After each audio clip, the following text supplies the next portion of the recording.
बिस्मिल्लाहिर्रहमानिर्रहीम। अस्सलाम वालेकुम नाज़रीन, एक व्लॉग के साथ आपकी खिदमत में हाजिर हैं। मेरे साथ मौजूद हैं Sohail Rashid, senior court reporter हैं।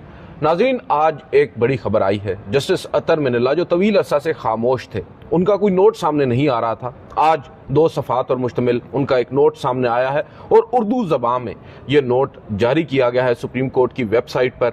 और यहाँ पर यह भी बताना ज़रूरी है कि ये कौन सा मुकदमा है। ये मुकदमा तकरीबन 1 साल पहले सुप्रीम कोर्ट में आया था, डिसाइड हुआ था। जनाब काजी फायद ईसा साहब ने जैसे ही ओथ लिया बतौर चीफ जस्टिस ऑफ पाकिस्तान, उनका बेंच था रेगुलर, जिस बेंच में आपको याद होगा शुरू में जस्टिस अतर मिनल्ला भी बैठा करते थे जब वो हम ख्याल हुआ करते थे। मुझे ये भी याद है कि फिर वो बैठा करते थे, तो एक दिन अदालत में ही मैंने कहा था साथ बैठे किसी को कि आज के बाद नहीं बैठेंगे। बिल्कुल सही है। और ये वो फैसला है नाज़रीन जो इस वक्त मेरे हाथ में है। ये वो नोट है जो मैं समझता हूँ कि पहला इख्तिलाफी नोट है जनाब काजी फायद ईसा साहब से जस्टिस अतर मिनल्ला साहब का। क्योंकि जस्टिस काजी फायद ईसा और जस्टिस अतर मिनल्ला साहब के दरमियान जो मुझे नज़र आता है, जो मेरा मुख्तसर सा तजर्बा है अदालती, जो इख्तिलाफ पैदा हुआ था वो इसी फैसले पे हुआ था। गो कि उन्होंने नोट इजाफी लिखा था मगर उसमें बहुत बड़ा और तगड़ा किस्म का इख्तिलाफ किया था, वो आज आपके साथ शेयर करते हैं।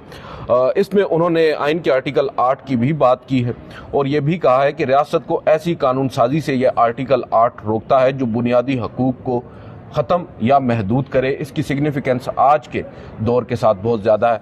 हम इस नोट पर आते हैं, इससे पहले हम डिस्कस करते हैं जो ज़्यादा एक और बड़ी खबर है, वो है सर बार एसोसिएशन के इंतखाबात। कल यहाँ पर जिस जगह हम खड़े हैं तिल धरने की जगह नहीं थी, बहुत रश था, बड़ी तादाद में वकला आए थे। जो एक आम तासुर हमें नज़र आ रहा था वो ये था कि शायद हामिद खान ग्रुप इस दफ़ा क्लीन स्वीप करेगा।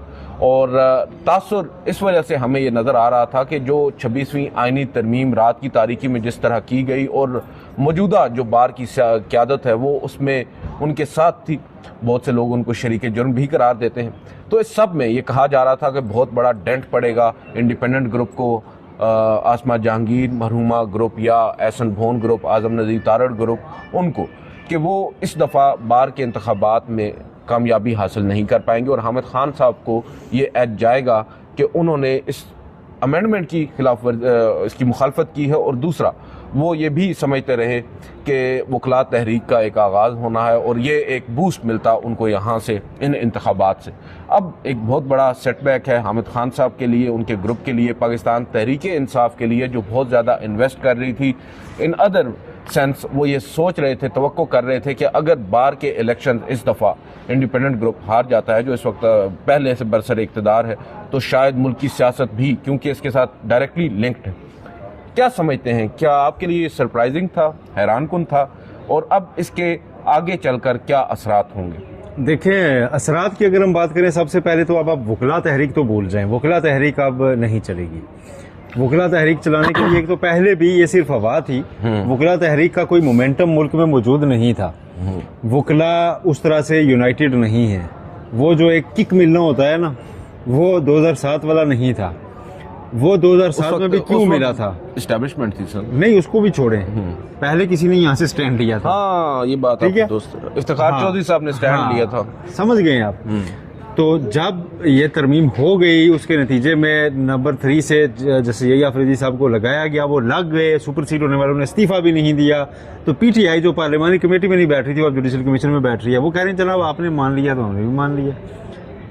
तो अब ये जो है ना, वकला तहरीक तो नहीं। आज जो कुछ लोगों से यहाँ पे हमारी बात हुई है जो प्रोफेशनल ग्रुप के हैं सीनियर, वो भी ये समझते हैं कि अगर यहाँ पे हम जीत जाते तो काफ़ी चेंज आ सकती थी। वकला तहरीक ना से कम supreme court bar association as association supreme court के सामने खड़ी हो गई, चीज चैलेंज करके उसको वेट मिलता है। सर, 26वीं आईनी तरमीम के खिलाफ एक बहुत बड़ी गवाही आ चुकी होती अगर इंडिपेंडेंट ग्रुप हारता और प्रोफेशनल ग्रुप जीतता। ये रियलाइजेशन दूसरी तरफ थी ना, ठीक है, इसलिए पूरा जोर लगाया गया और बहुत बड़ा मार्जिन नहीं हुआ। ठीक है, जो पिछली बार हुआ था ना, इस बार वो नहीं है, बहुत बड़ा मार्जिन नहीं हुआ। तमाम तर जोर जो इलेक्शन में हो सकता है ना, वो सारा लगाया गया। इलेक्शन से पहले बहुत कुछ किया गया, गवर्नमेंट लेवल तक इन्वॉल्वमेंट थी, इलेक्शन बहुत कुछ किया। मैं बताता हूँ ना, जो साफियों के इलेक्शन में होता है वही हुआ। प्लाट आगे जी, ये अजीब बात से लैंडस्केप नहीं, एक बात मैं बताऊँ, साफियों के इलेक्शन में प्लाटों का सिर्फ लारा होता है, यहाँ मिले यहाँ मिले। ठीक है, तो बहरहाल वो बेनिफिट है उनका। तो जाहिर है एक बंदा बेनिफिट सोच सकता है, हर बंदा वो नहीं होता, ठीक है। और उसको अगर उनको फिर एक चीज और भी समझे ना, आप एक मिनट के लिए आप इसको मुल्क की पर्सपेक्टिव से हटा दें। आप एक प्रैक्टिसिंग वकील हैं, आपने ये देखना है यार कि कौन सा फाल ग्रुप है, कौन सा बहुत एक्टिव है, कौन सा हमारी फलाह के लिए काम कर रहा है, कौन हर वक्त हमें दस्तयाब होता है। मतलब वकीलान अफजल भट्ट कौन है? अब आप पहुंचे हैं, ठीक है। तो अब ये बीच में सगीर चौधरी ग्रुप जो है ये नहीं जीत सकता, सॉरी आपके बॉस ने, ठीक है। नहीं मेरे नहीं रहे, अच्छा कोलीग रहे हैं मेरे। कोलीग रहे, आपके बाद बने, ठीक है। तो ये हामिद खान साहब ना बहुत अच्छा प्रिंसिपल स्टांस होगा, सब कुछ होगा। अली अहमद कुर्दाब इनके साथ में इन्होंने एक दो कन्वेंशन जो करवाए हैं वो भी बस करवाए हैं, ठीक है। उसमें कोई लाए अमल का ऐलान नहीं था कि हम कैसे तहरीक शुरू करेंगे, कहाँ जाएंगे भाई, क्या। अब पिटीशंस आ चुकी हैं, अभी भी गेम गई नहीं हाथ से, कानूनी साइड पे ऑन है। आप मियां रऊफ अता से क्यों एक्सपेक्ट करते हैं कि उन्होंने आगे तो सीख कर देनी है कि जी जो हुआ है ठीक हुआ है। वकला के अंदर काफ़ी सारा इस मामले के ऊपर एक अलग राय पाई जा रही है। जब ओपन कोर्ट में चीज़ें खुलेंगी वहाँ पर एमआईकस मुकर्रर होंगे। जितने आपके मुल्क में आईनी वकला हैं जो प्रैक्टिस कर रहे हैं, जो अदालतों के सामने पेश होते हैं, आप उनसे पर्सनली मिलते हैं, आप उनका मौक़िफ़ सुनिए तो सही वो क्या कह रहे हैं। वो समझते हैं कि आईनी तरमीम जो 26वीं है इसमें कई सारी चीजें फंस गई हैं। वो समझते हैं कि इसमें जुडिशियल इंडिपेंडेंस को मसला है। नहीं, वो ये समझते हैं फंस गई है, इसको निकालने के लिए अब 27वीं लानी पड़ेगी। उनका सिर्फ इतना है। तो 27वीं के ऊपर तो सारे लोग इस वक्त फोकस कर रहे हैं, लेकिन जो आपका ये सवाल है ना, उसमें यकीनन इन इलेक्शंस के बाद प्रोफेशनल ग्रुप की और जो प्रो पीटीआई तबका था उसको सेटबैक है और उन्होंने अपनी विक्ट्री स्कोर कर ली है। और इलेक्शन लड़ना पाकिस्तान में एक आर्ट होता है, वकला इलेक्शन वगैरह जो इस तरह के कम्युनिटी इलेक्शन होते हैं, उसमें ये लोग आर्ट में ये अपना सानी नहीं रखते, उसमें ये अपना सानी नहीं रखते। उन्होंने वो अपनी विक्ट्री जो है ना ले ली है। अब सुप्रीम कोर्ट बार एसोसिएशन 1 साल के लिए मजीद उनके पास है, आजम तारड़ साहब के पास है। लेकिन आप इसमें एक फैक्टर इग्नोर ना कीजिए, इसमें इस बार इस ग्रुप के अंदर ये कामरान मुर्तज़ा फैक्टर भी है, जो रात को भी टीवी पे बैठ के इस तरमीम से मुतालिक और इसके नतीजे में जो आप आईनी बेंच बनने उसके ऊपर अपनी राय खुल कर दे रहे थे कि जनाब बेहतर होगा कि आप चंद माह के लिए जस्टिस यही अफरीदी पर रिलाई करें और उनको खुद आईनी बेंच का सरबराह लगाने दें। अगर गवर्नमेंट नहीं आपने बंदे देने तो फिर आपने किसी रुकने पार्लियामेंट का नाम दे दे जो जाके आईनी बेंच का सरबराह बन जाए। तो जो जीते हैं ना ये कामरान मुर्तज़ा साहब के, ओके ठीक है, ये उनके साथ। लेकिन ये माइनॉरिटी में है सर। देखें मैं नहीं समझता कि ये इतना वाज़ेह डेंट डाल सकेंगे। और जो सियासत है बार की वो मुख्तलिफ है ओवरऑल जो 26th अमेंडमेंट के ऊपर, क्योंकि जो इस वक्त कामरान मुर्तज़ा साहब बात कर रहे हैं वो बार की जानिब से नहीं कर रहे, वो JUI की जानिब से बात कर रहे हैं, तो थोड़ा सा फ़र्क है। बहरहाल इसकी सिग्निफिकेंस तो वाकई में बहुत ज़्यादा है और इसके आफ्टर शॉक्स भी अब आना शुरू होंगे कुछ अरसा के बाद, क्योंकि नाज़रीन यहाँ पर ये ज़रूर कंफ्यूज होंगे कि हम एक बार के इंतखाबात को क्यों मुल्की सियासत से जोड़ रहे हैं। तो नाज़रीन उसकी सिग्निफिकेंस इस वजह से ज़्यादा है कि अगर जो बार एसोसिएशंस बरसरे इक़्तिदार थी जब 26वीं आईनी तरमीम पास हो रही थी और वो अगर तौसीक ना करते जिस तरीके से उन्होंने तौसीक की है इस 26वीं आईनी तरमीम की, तो शायद उसके पास या हुकूमत के पास इतना ग्राउंड ना होता। हुकूमत शायद इस तरह इन तरमीम को पास ना करवा सकती, बहुत सी मुश्किलात उनको फेस करना पड़ती। मगर जब वकला तंजीमें ही उनके साथ थीं इस तमाम तर वारदात में, तो उनके लिए ये काम आसान हो चुका है। और अब अगर दोबारा से वही ग्रुप बरसरे इक़्तिदार आ रहा है, दैट मीन्स कि 26वीं आईनी तरमीम को फिल वक्त नज़र आने वाला कोई ख़तरा सामने नहीं है। वो बिल्कुल कोई नहीं। और अब आते हैं जो टॉपिक ऑफ द डे है, स्टोरी ऑफ द डे है। आज नाज़रीन सुप्रीम कोर्ट की वेबसाइट पर एक ऑर्डर जगमगा रहा है और ये ऑर्डर है मालूमात तक रसाई की एक दरख्वास्त पर। मुख्तार अहमद साहब एक दरख्वास्त गुजार थे, 2019 में गालिबन उन्होंने सुप्रीम कोर्ट में दरख्वास्त दायर की थी। जनाब काजी फायजी साहब को मालूम है शफाफियत, जमहूरियत और बुनियादी इंसानी हकूक़ के बहुत बड़े दाई रहे हैं, वकील रहे हैं और चीफ़ जस्टिस बनने के बाद उन्होंने सबसे पहले ये मुकदमा समाअत के लिए मुकर्रर किया और सबसे पहली डंडी भी इसी मुकदमे में मारी, मादरत के साथ। ये नाज़रीन मुख्तार अहमद साहब की दरख्वास्त पर जो काजी फायज ईसा साहब का ऑर्डर था वो मैं पहले आपको पढ़ देता हूँ ताकि आपको फिर जिस समझ आ जाए जस्टिस अतर मिनल्ला साहब के नोट की। सुप्रीम कोर्ट ने रजिस्ट्रार ऑफिस को 7 रोज में मुतलका मालूमात फ्राहम करने का हुक्म दे दिया दरख्वास्त गुजार को। जो मालूमात मांगी गई थी दरख्वास्त गुजार की जानिब से, यहाँ तक सब अच्छा है। फिर आगे एक लाइन है, कहते हैं काजी फायद ईसा साहब कि सुप्रीम कोर्ट पर मालूमात तक रसाई के कानून का इतलाक नहीं होता। रजिस्ट्रार ताहम सुप्रीम कोर्ट को दरख्वास्त गुजार को मुतलका मालूमात फराहम करनी चाहिए थी। रजिस्ट्रार ऑफिस ने दरख्वास्त गुजार को मालूमात फराहम न करने का कोई जवाब पेश नहीं किया और फिर उनकी जो कोर्ट फीस थी वो भी वापस करने का कहा और ये कहा कि आर्टिकल 19A के तहत मालूमात फराहम न करने का कोई जवाब नहीं। अब यहाँ पर काजी फायद ईसा साहब एक जानिब जो दरख्वास्त गुजार हैं, जो वो मालूमात मांग रहे हैं सुप्रीम कोर्ट के मुलाजमीन से मुतालिक, सुप्रीम कोर्ट में कितने मुलाजमीन हैं, कौन मेल है कौन फीमेल है, उन तमाम की तफसीलात मांग रहे हैं। काजी फायद ईसा साहब ने उन पर यह एहसान अजीम कर तो दिया कि आपको मालूमात दे रहे हैं, मगर साथ साथ ये भी वाजे कर दिया कि हम पर इतलाक नहीं होता, ये तो हम अपने बड़ेपन का मुजाहरा कर रहे हैं। तो फिर नाज़रीन, ये वो मुकदमा है जिसमें मैं पहले भी कह चुका हूँ और उस रोज़ भी मैंने कहा था, सोहेल रशीद साहब सेकंड करेंगे मेरी बात को, कि जस्टिस अतर मिनल्ला साहब ने बज़ाहिर तो इसमें एक इजाफी नोट लिखा, मगर वो नोट इजाफी कम और इख्तिलाफी ज़्यादा था। उन्होंने काजी फायद ईसा साहब की अपील मंजूर करने की हद तक इत्तेफाक किया है, मगर साथ ये भी करार दिया है कि जो मालूमात तक रसाई का कानून है उसका इतलाक सुप्रीम कोर्ट पर होता है। आप थोड़ा सा मुझे बताइएगा इस फैसले पर आपका क्या टेक है, उसके बाद फिर उनका नोट पढ़ देते हैं। देखें, ये जो इसके ओवरऑल ये चीफ जस्टिस काजी फायद से इत्तेफाक के इख्तिलाफ से अलावा भी ये बड़ी रेलिवेंट चीज़ है। एक तो जस्टिस अतर मिल्ला ने इस पे ना सिर्फ मालूमात तक रसाई तक नहीं रहे, उन्होंने कानून साजी की तरफ भी गए। उन्होंने पार्लियामान के इख्तियार कानून साजी को भी बताया कि क्या है और सुप्रीम कोर्ट या अदलिया उसको कैसे जायजा ले सकती है, ये भी मुकम्मल किया है। ठीक है, जस्टिस अतर मिल्ला ने ये जो उर्दू में नोट जारी हुआ है इसमें यह लिखा है कि ये बात दुरुस्त है कि आर्टिकल 19A के बुनियादी हक का इस्तेमाल मुनासिब पाबंदियों के ताबे है, मगर मुनासिब पाबंदियों की इस्तिलाह जो है, ये टर्मिनोलॉजी जो है ये पार्लियामान को आईनी हक का दायरा महदूद करने का इख्तियार नहीं देती। ठीक है, इसको जवाज बनाकर आप लोगों के बुनियादी हकूक छीनने वाली कानून साजी नहीं कर सकते। और आगे जो बोल्ड थिंग है वो ये है कि आर्टिकल 8 रियासत को ऐसी कानून साजी से रोकता है जो बुनियादी हकूक को ख़त्म या महदूद करे और आज़ाद अदलिया एक बुनियादी हक में शामिल है। ठीक है, सुप्रीम कोर्ट बुनियादी हकूक के तनाजुर में दीगर इदारों के इकदाम का अदालती जायजा लेती है या ले सकती है। ठीक है, बुनियादी हकूक का मामला हो तो इसको बता रहे हैं, यह नाकाबिल तसव्वुर है कि सुप्रीम कोर्ट शहरियों के बुनियादी हकूक छीन ले।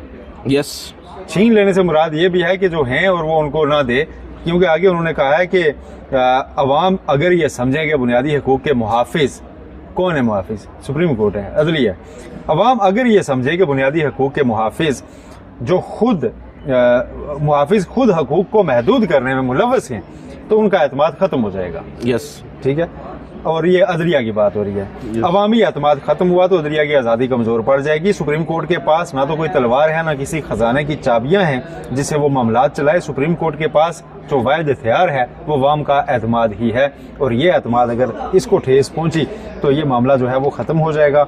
ये आज़ादी जो है अदलिया की ये ख़त्म हो जाएगी। आगे चलकर फिर वो लिखते हैं कि मालूमात तक रसाई का हक बदनुमानी के खिलाफ एक कला है। जजेस और मुलाजमीन की मराहत, सुप्रीम कोर्ट का बजट अवामी अहमियत के हामिल और शहरियों की दिलचस्पी के मौज़ूआत हैं।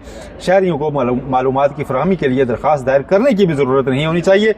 और फिर उन्होंने कहा कि चीफ जस्टिस काजी फायद ईसा के बाकी फैसले से मैं मुत्तफिक हूँ और मालूमात तक रसाई के कानून को सख्ती से नाफिज किया जाना चाहिए। काजी फायद ईसा साहब ने उनसे कहा होगा कि आप कहाँ मुत्तफिक हैं, मुझे ये भी दिखा दें। बहरहाल ये जो ऑर्डर था, मैं यही समझता हूँ काजी साहब फरमाया करते थे ना, इख्तिलाफ ऐसे करें कि सामने वाले के सर पे चिड़ियां बैठी हों जो ना उड़े, तो ये वैसा इख्तिलाफ बड़ा जबरदस्त डेमो दिया करता हूँ। लेकिन इसमें अब मुझे ये बताएं कि चलें, एक बात तो हमने भी नाज़रीन को भी बताया है कि ये 1 साल पहले ये मामला नाज़रीन समाअत के लिए मुकर्रर हुआ था और पूरा 1 साल अक्टूबर में, इस पर 16 अक्टूबर को सुप्रीम कोर्ट ने अपना महफूज शुदा फैसला सुनाया था, जिसका आज उर्दू ज़बान में तर्जुमा जारी किया गया है। और आप देख सकते हैं जो टाइमिंग है वो बहुत ज़्यादा सिग्निफिकेंट है। काजी फायद ईसा साहब के जाने के बाद और जस्टिस याहिया अफरीदी साहब के चीफ जस्टिस बनने के बाद एक नोट जारी होता है उर्दू ज़बान में, जिसमें आइन के आर्टिकल 8 का जिक्र किया जाता है और कहा जाता है कि आर्टिकल 8 रियासत को ऐसी कानून साजी से रोकता है जो बुनियादी हकूक को ख़त्म या महदूद करे। तो आज आप इसको मौजूदा जो कॉन्टेक्स्ट है उसके साथ भी देख सकते हैं और आप अंदाज़ा लगा सकते हैं कि सुप्रीम कोर्ट की जो मौजूदा अक्सरियती जजेस साहिबान है मौजूदा, वो क्या सोच रखते हैं, वो किस सोच के हामिल हैं। और मौजूदा जो कानून साजी अभी की गई है उससे सबको मालूम है, अब ज़बान ज़द-ए-आम है कि अदलिया की आज़ादी को डायरेक्टली हिट किया गया है। बुनियादी ढांचा जो आइन का है उसके खिलाफ जाकर आइन में तरमीम की गई है, आइन को ही तब्दील कर दिया गया है। कुछ लोग समझते हैं कि आइन को रीराइट कर दिया गया है। अब एक नया मौजू जो आजकल मौजू बहस है, नई बात वो है सर कॉन्स्टिट्यूशनल बेंच। आइनी तरमीम आपने अभी खुद बता दिया बड़ा खूबसूरती के साथ कि किस कदर इसमें गलतियां हैं, किस कदर इसमें लूप होल्स हैं जिनको दूर करना है, और उसके लिए अब दोबारा से कोशिशें भी हो रही हैं। उसमें सबसे इम्पॉर्टेंट चीज़ है कॉन्स्टिट्यूशनल बेंच। और अब हुकूमत काफ़ी मुश्किल में भी नहीं है। मैं ये समझता हूँ कि उन्होंने चीफ जस्टिस तो बना दिया या अफरीदी साहब को, और 3 में से चुनकर उन्हें बना दिया। और अब जुडिशल कमीशन का इजलास बुलाया जाना है। जुडिशल कमीशन के इजलास में, पहले इजलास में ये तय होना है कि कॉन्स्टिट्यूशनल बेंच को हेड कौन करेगा, उसमें जज कौन कौन होगा। तो अब मुझे ज़रा ये बताएं अपने तजर्बे के मुताबिक और अपना तज्जिया पेश करें कि क्या हुकूमत अफोर्ड कर सकेगी जस्टिस या अफरीदी जो कि उस जुडिशल कमीशन को हेड कर रहे होंगे उनसे इख्तिलाफ करने पर, कि पहला ही इजलास होगा अपने नामजद करदा, अपने अपॉइंट करदा चीफ जस्टिस को वो माइनॉरिटी में लेकर जाएंगे। जब जस्टिस या अफरीदी साहब कहें कि जस्टिस मंसूर हैं या जस्टिस मुनीब हैं, और मेरी राय, मैं ये नहीं कह रहा कि वो ये कहेंगे, क्योंकि मैं ये समझता हूँ कि कॉन्स्टिट्यूशनल बेंच का हेड कॉन्स्टिट्यूशनल जज ही हो सकता है ना। या कॉन्स्टिट्यूशनल जज कौन कौन है, ज़रा आप बता दें, मैं बता देता हूँ। जस्टिस मुनीब मंसूर अली शाह हैं, जस्टिस मुनीब अख्तर हैं, जस्टिस या अफरीदी हैं, जस्टिस आयशा मलिक। परसों के एलामिया पर जाएं। परसों के एलामिया में क्या कहा गया है कि जी बैकलॉग खत्म करने के लिए तय पाया है कि स्पेशलाइज्ड बेंच बनाए जाएंगे। स्पेशलाइज्ड बेंच क्या है? जो जिस जज की जिस पर महारत है, जैसे फौजदारी है, जैसे सिविल है, इसी तरह मुख्तलिफ मामलात है ना। तारिक मसूद हैं जैसे, उनके सामने इसी तरह जैसे अमीनुद्दीन खान है, वो सिविल के वकील जज हैं, बहुत अच्छे जज हैं। कॉन्स्टिट्यूशन तो नहीं है उनका खासा ना, ठीक है। तो मतलब कर सकते हैं, लेकिन कर तो कुछ भी सकते हैं। बात यह है कि खासा नहीं है ना, आपकी एक्सपर्टीज नहीं है। आपने कौन से कॉन्स्टिट्यूशनल इंटरप्रिटेशन के फैसले किए हैं माजी में, ये भी तो देखें ना। जहां तक ताल्लुक है जस्टिस मंसूर अली शाह का, जस्टिस मुनीब अख्तर का, मैं दीगर नीचे नहीं जाता, क्योंकि कॉन्स्टिट्यूशनल बेंच का जो सरबराह होगा वो ऑब्वियसली शुरू के ही 5 से 7 जजेस में से होगा ना, क्योंकि उसने हेड करना है, दीगर तो फिर जूनियर जजेस होंगे। तो जो कॉन्स्टिट्यूशनल बेंच का हेड होगा उसकी अपॉइंटमेंट बहुत सिग्निफिकेंट है। और मुझे ये लगता है कि जो सबसे पहली लड़ाई अदलिया, जस्टिस या अफरीदी और हुकूमत के दरमियान पड़ने वाली है वो इसी कॉन्स्टिट्यूशनल बेंच की। देखिए, एक आईनी तौर पर तो कोई कदगन नहीं है कि हुकूमत उनके खिलाफ वोट करे, लेकिन इखलाकी तौर पर यकीनन एक मामला इस तरह का बनेगा, और एक नहीं 2 इखलाकी स्टेप्स आएंगे। एक तो जस्टिस या अफरीदी से इख्तिलाफ कि अभी आपने चीफ जस्टिस लगाया और आप इख्तिलाफ कैसे करें। दूसरा, अटॉर्नी जनरल और वजीर कानून साहब मौसूफ, जो दोनों बज़ाहिर ये तासुर देते रहे कि वो जस्टिस मंसूर अली साहब को बड़ा पसंद करते हैं, ही वांट हिम इन, सारा कुछ ठीक है। अब उनके सामने वो दोनों बतौर मेंबर बैठेंगे और उनके खिलाफ अगर उनको अपॉइंट करते हैं, उनका नाम देते हैं चीफ जस्टिस या अफरीदी के, ये होंगे आईनी बेंच के सरबराह, तो उनके मुंह पर बैठकर, क्योंकि वो भी उस वक्त कमीशन में होंगे, उनके मुंह पर बैठकर कैसे उनके खिलाफ वोट करेंगे। बड़ी इंटरेस्टिंग सूरत हाल बन गई है, और देखते हैं क्या होता है। आइंदा आने वाले दिन अब बहुत ज़्यादा क्रूशल होने जा रहे हैं अदालती महाज पर। सियासी मंजरनामा भी डायरेक्टली लिंक्ड है इसके साथ। आज की इस वीडियो से इतना ही। मुझे रशीद साहब को इजाज़त दीजिए। अल्लाह हाफिज़।